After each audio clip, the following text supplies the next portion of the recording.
文字檔嘅處理。咁今次呢，我要開兩個 file 啦，一個係舊嘅 file， 一個係新嘅 file。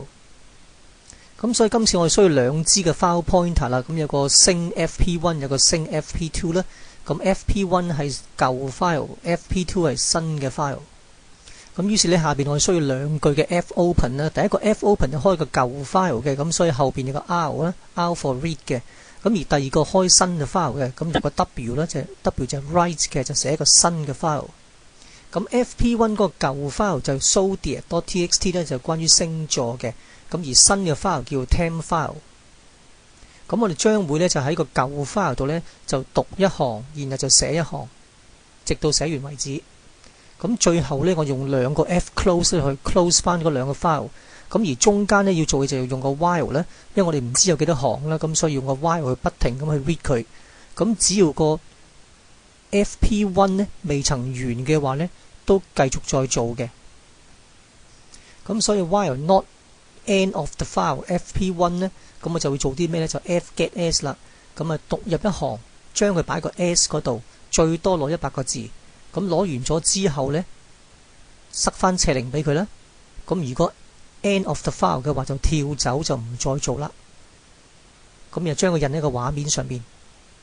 咁所以全靠呢個 fgetS 咧，就會做12次咧，就每次讀一行，將佢讀落個 S 嗰度。咁每讀一行咧就寫一行，讀一行寫一行，咁咪做足12次。咁而最後咧，我哋建立咗個新嘅 file 啦。咁呢個所以呢個 S 我哋將佢寫落個新嘅 file 度。咁點樣寫法咧？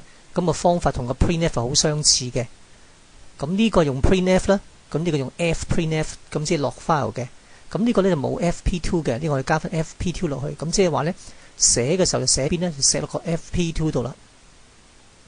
咁所以第一個 printf 係印喺個畫面度嘅，咁而第二個 fprintf 係印喺個 file 度嘅。咁等我哋試一次。咁個結果呢個 fgetS 係做咗12次嘅，咁就第一次咧，第二次，咁啊做足晒12次。咁個結果除咗畫面有輸出之外咧，我哋發覺多咗個文字檔叫 tempfile.txt 嘅。咁開翻嚟睇翻嘅時候咧，同翻我哋原本個 zodiac 嗰個係一模一樣嘅。咁我哋總括翻咧，我哋有兩支嘅 file pointer FP1 同埋 FP2。咁第一個咧 FP1 就 fopen 實就用 read 嘅，咁而第二個就用 write 嘅，就寫落去嘅。咁然後咧，只要個 FP1 未曾完嘅話，未 end of the file 嘅話咧，就 fgetS 每次攞一行，跟住就讀一行，就寫一行落個 file 度。咁如是者咧做咗12次。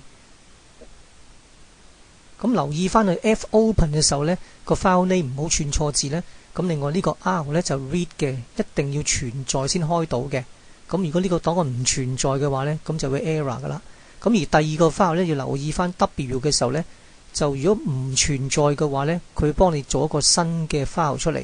咁但係如果呢個存在嘅話咧，佢就會將嘅舊資料全部洗晒啦。咁所以呢個一定要小心。